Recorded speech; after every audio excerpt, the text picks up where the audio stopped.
Acne അഥവാ മുഖക്കുരു എന്ന് പറയുന്നത് കൂടുതലായിട്ടും ടീനേജ് ഇയേഴ്സിലാണ് കാണപ്പെടുന്നത്.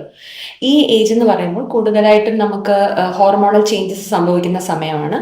അതിന്റെ ഭാഗമായിട്ട് നമ്മുടെ ഫേസിലുള്ള സെബേഷ്യസ് ഗ്ലാൻഡിന്റെ ആക്ടിവിറ്റി കൂടുകയും അങ്ങനെ ഓയിൽ പ്രൊഡക്ഷൻ കൂടുന്നതിന്റെ ഭാഗമായിട്ട് മുഖക്കുരു അഥവാ പിമ്പിൾസ് ഡെവലപ്പ് ചെയ്യുകയും ചെയ്യുന്നു. പിന്നെ എല്ലാവർക്കും ഉള്ളൊരു ഡൗട്ടാണ്, മുഖക്കുരു വന്നാൽ ട്രീറ്റ് ചെയ്യേണ്ട കാര്യമുണ്ടോ, തന്നെ മാറിപ്പോകത്തില്ലേ എന്നുള്ള ഡൗട്ട്. പക്ഷേ മുഖക്കുരു വന്നതിന് ശേഷം വരുന്ന പാടുകളും സ്കാറുകളും ട്രീറ്റ് ചെയ്യാൻ വളരെയധികം ബുദ്ധിമുട്ടുള്ള കാര്യമാണ്.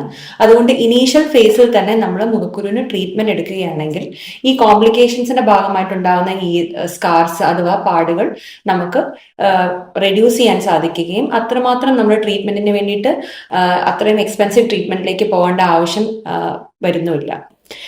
പിന്നെ PCOD ഇഷ്യൂസ് ഉള്ള ആൾക്കാരിലും അസോസിയേറ്റഡ് ആയിട്ട് നമുക്ക് ആക്നെ അഥവാ മുഖക്കുരു ഉണ്ടാവാറുണ്ട്. അതുകൊണ്ട് മുഖക്കുരു നമ്മൾ ഒരിക്കലും ഒരു നിസ്സാരമായിട്ട് കാണേണ്ട ഒരു കാര്യമല്ല. നമ്മുടെ ഇന്റേണലി എന്തെങ്കിലും പ്രോബ്ലംസ് ഉണ്ടോ എന്നറിയാനായിട്ടും നമുക്ക് ഒരു ഡെർമറ്റോളജിസ്റ്റിനെ കൺസൾട്ട് ചെയ്യേണ്ടതാണ്. ഇതിന് മെയിൻ ആയിട്ട് നമ്മൾ ചെയ്യുന്ന ട്രീറ്റ്മെന്റ്സ് എന്ന് പറഞ്ഞാൽ ടോപ്പിക്കലി ക്രീംസ് അപ്ലൈ ചെയ്യാം, അതുപോലെ ടാബ്ലറ്റ്സ് അവൈലബിൾ ആണ്, പ്രൊസീജിയേഴ്സും അവൈലബിൾ ആണ്.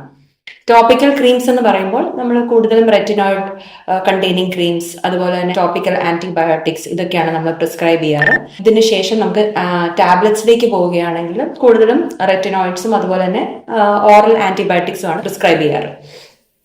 പ്രൊസീജിയേഴ്സ് നമ്മൾ കൂടുതലും നമ്മുടെ ഹോസ്പിറ്റലിൽ നമ്മൾ ചെയ്യുന്നത് കെമിക്കൽ പീലിംഗ് എന്ന് പറഞ്ഞൊരു ട്രീറ്റ്മെന്റ് ആണ്.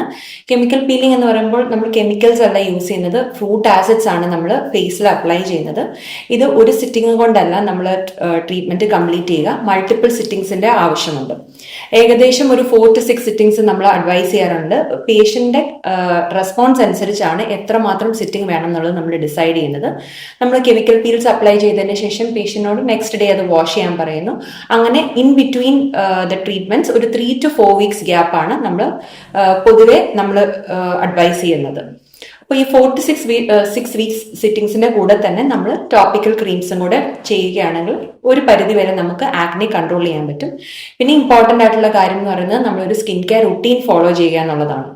ഓയിൽ പ്രൊഡക്ഷൻ കൂടുന്നതുകൊണ്ട് തന്നെ നമ്മൾ ഈ ഓയിൽ പ്രൊഡക്ഷൻ കുറയ്ക്കുന്ന ടൈപ്പ് ഓഫ് പ്രോഡക്ട്സ് വേണം നമ്മൾ ഫേസിൽ അപ്ലൈ ചെയ്യാനായിട്ട്. അതായത് നമ്മളൊരു ക്ലെൻസർ യൂസ് ചെയ്യുകയാണെങ്കിൽ അല്ലെങ്കിൽ ഒരു ഫേസ് വാഷ് യൂസ് ചെയ്യുകയാണെങ്കിൽ salicylic acid containing face washes use ചെയ്യുകയാണെങ്കിൽ നമുക്ക് ഈ ഓയിൽ പ്രൊഡക്ഷൻ ഒരു പരിധി വരെ കുറയ്ക്കാനായിട്ട് സാധിക്കും. കൂടാതെ സൺസ്ക്രീൻ വളരെ ഇമ്പോർട്ടൻ്റ് ആണ്. പൊതുവെ ആക്നെക്ക് നമ്മൾ പ്രിസ്ക്രൈബ് ചെയ്യുന്ന ടോപ്പിക്കൽ ക്രീംസ് എന്ന് പറയുന്നത് സൺ എക്സ്പോഷർ വന്നു കഴിഞ്ഞാൽ സൺ സെൻസിറ്റിവിറ്റി ഉണ്ടാക്കാൻ സാധ്യതയുള്ള ക്രീംസ് ആണ്. അതുകൊണ്ട് സൺസ്ക്രീൻ മസ്റ്റ് ആണ്. അതും ജെൽ ബേസ്ഡ് ആയിട്ടുള്ള പ്രോഡക്ട്സ് യൂസ് ചെയ്യുന്നതായിരിക്കും കുറച്ചും കൂടെ ബെറ്റർ.